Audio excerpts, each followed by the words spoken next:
Deuteronomy chapter 30. And it shall come to pass, when all these things are come upon thee, the blessing and the curse, which I have set before thee, and thou shalt call them to mind among all the nations, whither the Lord thy God hath driven thee.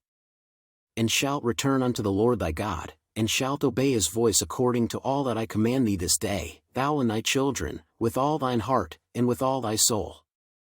That then the Lord thy God will turn thy captivity, and have compassion upon thee, and will return and gather thee from all the nations, whither the Lord thy God hath scattered thee. If any of thine be driven out unto the outmost parts of heaven, from thence will the Lord thy God gather thee, and from thence will he fetch thee. And the Lord thy God will bring thee into the land which thy fathers possessed, and thou shalt possess it, and he will do thee good, and multiply thee above thy fathers. And the Lord thy God will circumcise thine heart, and the heart of thy seed, to love the Lord thy God with all thine heart, and with all thy soul, that thou mayest live. And the Lord thy God will put all these curses upon thine enemies, and on them that hate thee, which persecuted thee. And thou shalt return and obey the voice of the Lord, and do all his commandments which I command thee this day. And the Lord thy God will make thee plenteous in every work of thine hand, in the fruit of thy body, and in the fruit of thy cattle, and in the fruit of thy land, for good, for the Lord will again rejoice over thee for good, as he rejoiced over thy fathers. If thou shalt hearken unto the voice of the Lord thy God, to keep his commandments and his statutes which are written in this book of the law, and if thou turn unto the Lord thy God with all thine heart, and with all thy soul. For this commandment which I command thee this day, it is not hidden from thee, neither is it far off.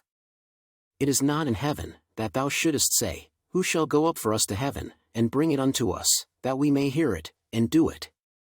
Neither is it beyond the sea, that thou shouldest say, Who shall go over the sea for us, and bring it unto us, that we may hear it, and do it?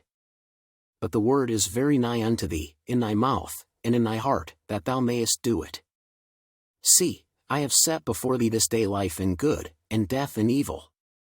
In that I command thee this day to love the Lord thy God, to walk in his ways, and to keep his commandments and his statutes and his judgments, that thou mayest live and multiply, and the Lord thy God shall bless thee in the land whither thou goest to possess it.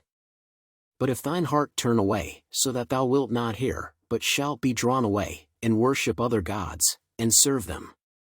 I denounce unto you this day, that ye shall surely perish, and that ye shall not prolong your days upon the land, whither thou passest over Jordan to go to possess it. I call heaven and earth to record this day against you, that I have set before you life and death, blessing and cursing, therefore choose life, that both thou and thy seed may live. That thou mayest love the Lord thy God, and that thou mayest obey his voice, and that thou mayest cleave unto him, for he is thy life, and the length of thy days, that thou mayest dwell in the land which the Lord sware unto thy fathers, to Abraham, to Isaac, and to Jacob, to give them.